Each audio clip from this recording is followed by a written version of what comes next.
What's up, mga Stacy-natics? Sobrang cringe na. Anyway, yun na, nagbabalik na nga ang ZB1 natin, mga kaibigan. Very nice, nice and sharp, and yung focus niyan, oh my god, kita niyo yung ano-ano ng ilong ko, pare. So yun nga, agenda for today's video, mga kaibigan. So, ito nga ang Poco F6. Para sa akin pa din, ang best value smartphone of 2024. Yes, tama yung narinig nyo ngayon. Pakataas walang brightness. Pero yun, basically mga kaibigan, ang gagawin nga natin is lalagyan ko ng mga emulator to. More specifically, ang mga pinag-comment nyo na siguro ang tunay na test para sa isang smartphone performance. So, Vita 3K, tatawag na, Vita 3K, Yuzu, and Dolphin emulator, which I have no idea kung ano yung Dolphin emulator na yun. Pero alam ko yung Vita 3K is emulator siya ng PS Vita. Yuzu is a Switch ata siya, if I'm not mistaken. So ito nga, halos bagong reformat ko lang ito mga kaibigan. And gagawin nga natin ngayon is test natin yung tatlong emulator na yon. I-install ko pa lang, wala pang laman yan. As in, tatry ko lang legit ngayon for the first time. Nahimik ka. So para magandang gawin ngayon mga kaibigan is download ko yung mga emulators. Yung mga APK nila online. Tapos let's go from there. Okay, so for the most part, successful naman ata yung paghanap ko sa mga APK na mga emulator. So, dito ako sa Vita 3K.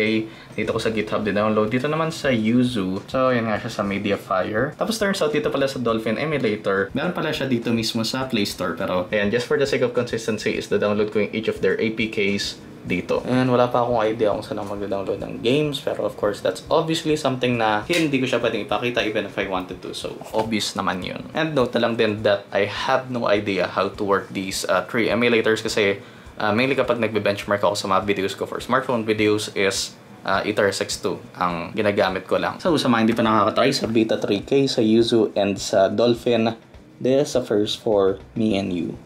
So, na-transfer ko na dito sa phone. And ayun nga, na-install ko na yung tatlo. Vita 3K, Vita 3K again. Ewan ko kung ba't Vita sinasabi ko. Dapat ata Vita 3K. Yuzu, tsaka Dolphin emulator. Ngayon, isa-isahin ko muna to since, again, hindi ako familiar sa tatlong emulator na to. Turns out pala yung Dolphin emulator is for GameCube and Wii games. So, ay sa ingay, ganun talaga. Ako na-trip ng mga aso. Parang gusto lang akong bad tripin. At least yung mga aso sa labas. So all these three emulators, lalagyan ko ng kanya-kanyang folder dito sa AppKing download section. Installing both firmware files is highly recommended. Okay, I have no idea kung ano yun. Okay, so pwede ko na-download dito sa PS Store. Tapos ang kagandaan pala dito sa mismong website ng Vita 3K is sinasabi sa'yo dito kung ano yung mga games na compatible, kung ano yung mga unplayable na games. Okay, so oh my god, so much nostalgia. Pretty much mukhang okay na to. And I was wrong. I was very, very wrong. Masakit pala sa ulo yung tatlong emulators na to. And woo! After, hindi ko naman ganun matagal, ay na-install ko na Gravity Rush tsaka J-Stars. So, I won't be testing like a buttload of games, but yung mga games na gusto ko para lang pakita yung, well, it's actually running fine yung mga emulators dito. Not sure kung parang may mga specific games dito na hirap i-run or mas demanding na games dito, pero Gravity Rush muna nga tayo. Oh my god!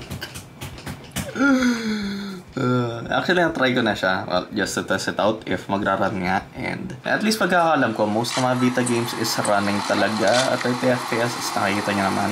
So, yun. Unless na lang parang may some sort of weird V-Sync na nangyari dito. Oo nga pala, pasensya din. Sobrang bobo ko. Dapat hininaan ko muna yung volume bago ko tinuloy ito. Malalaman nyo kung bakit in a little bit. Yung tapang nga, kasi gusto ko rin makapag-focus sa game. Gusto ko rin mapakita sa inyo na maayos to. So, hindi masyadong magganong yung kamay ko. Ayan. Tapos nakita na mapaka-smooth niya. Tapos ko pa. So, pala, pwedeng gamitin gyro din na ito. Mahirap pala ito kaibigan since ano. Tapos nakita naman napaka-smooth yung mga kaibigan. No stutters tayo so far. Kaya din sa area ng simula, yung parang liligtas mo yung bata. No stutters whatsoever, bro. It's insane, man. Okay. Okay, so ulitin ko yan. Okay. Ito naman ito. Yan. Nakuha ko na yung cronan.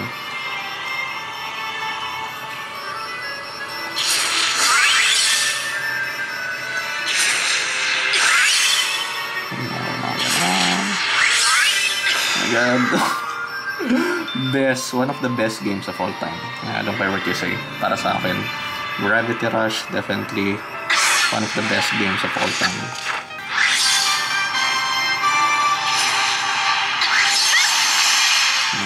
Bago pala yung tuka. Bago ko lang mabuo. Tapos, sipa.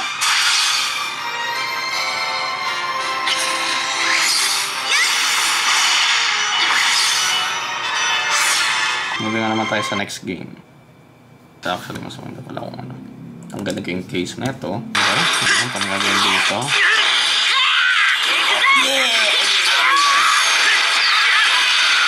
Uy, so tama pa ako rin.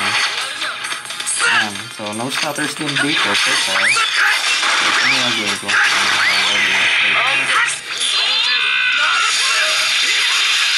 Okay, I have no fucking idea what's happening. Pero, ayun, ano mahalaga. Nakita yung performance niya mismo. Pare! Ano, ilang beses mo akong kukuryentihin? Okay, that's done.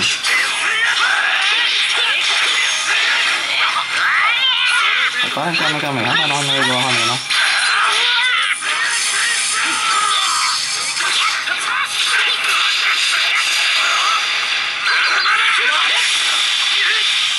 Ayan, hindi ka nagkakaproblema. Like, slowdowns, wala. It's very smooth as booman. Actually, dapat pala ginawa ko muna is set up ko muna lahat ng mga emulators tsaka ako nilaro isa-isa.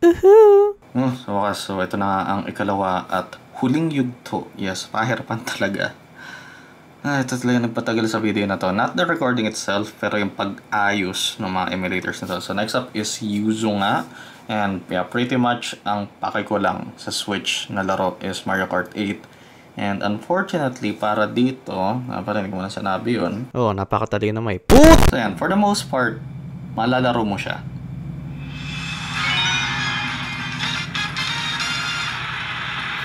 But ang problem is, yan, once na mag-start na yung race mismo, is magkakaroon tayo ng slowdown. Significant slowdown kahit na nasa, well, solid naman FPS tayo, around 30 FPS.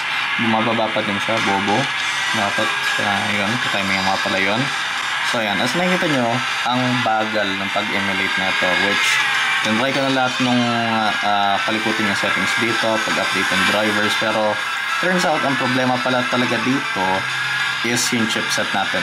So, not necessarily underpowered yung chipset, but more on bago pa yung chipset na to. So, turns out, pati din, actually, yung Snapdragon 8 Gen 3 mismo is nagkakaroon ng problema era ng Yuzu. Kasi, again, bago pa nga lang sila, so it's not optimized. Same goes for this 8S Gen 3 na mas bago pa. So, ayun. Yeah, it is playable. If okay lang sa'yo yung medyo, well, inconsistent yung frames natin. And parang ang bagal nga ng pag-emulate niya. Ayun, nagkakaroon tayo ng mga slowdowns. Not stutters necessarily, pero slowdowns. Ayun, kaya bumababa yung FPS natin ng 30, abot ng 25. For the most part, yeah, it is playable. Ang bagal niya lang i-emulate. But yeah, yan nga ang Mario Kart 8 dito using Yuzu sa Poco F6. Last emulator natin for today, mga kaibigan. And actually, ito lang pala. Ito lang kasi pagkakataon na nag-heat up significantly in device. So, ayan, nasa 43 to 44 degrees Celsius. So, at least ang sabi daw sa mga forums is maging patient lang daw and mag-wait until mag-release ng mga bagong drivers. I-update daw ng mga devs yung Yuzu mismo. Tapos, din naman tayo sa Dolphin Emulator. So, one game para sa GameCube and one game para sa Wii. So, Resident Evil. At least para dito sa GameCube mismo is hindi ko ma-full screen siya as makikita nyo. So, lang yung best na kaya ko, widescreen siya. So, na widescreen hack na mangyayari dito. And for the most part, yung FPS natin is around 30 naman. Solid 30, 29-30. And, wait pa naman. Hindi ko sala yung controls dito. Hindi ko familiar dito sa ano. Tapos nakikita nyo naman, feeling ko papatay ka agad ako dito kasi, yan, medyo, ano yung controls? Ano yung camera mismo?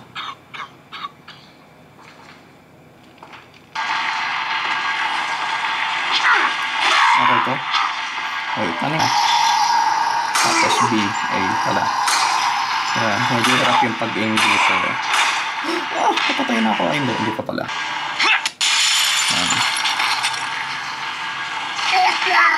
Wait! Dali, hindi ako sanay mag-aim.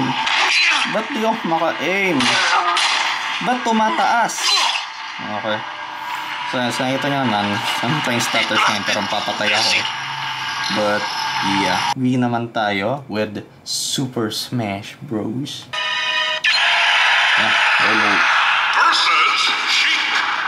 Hindi ko na kung sino ka. And actually, mag-zoom ko. Pero ano, nasa 59.60 tayo.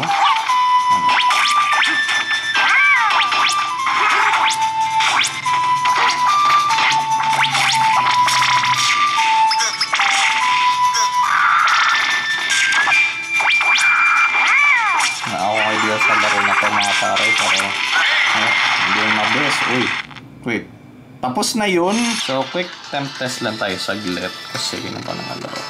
Around 42 tayo. Actually bumaba mula kanina sa Yuzu.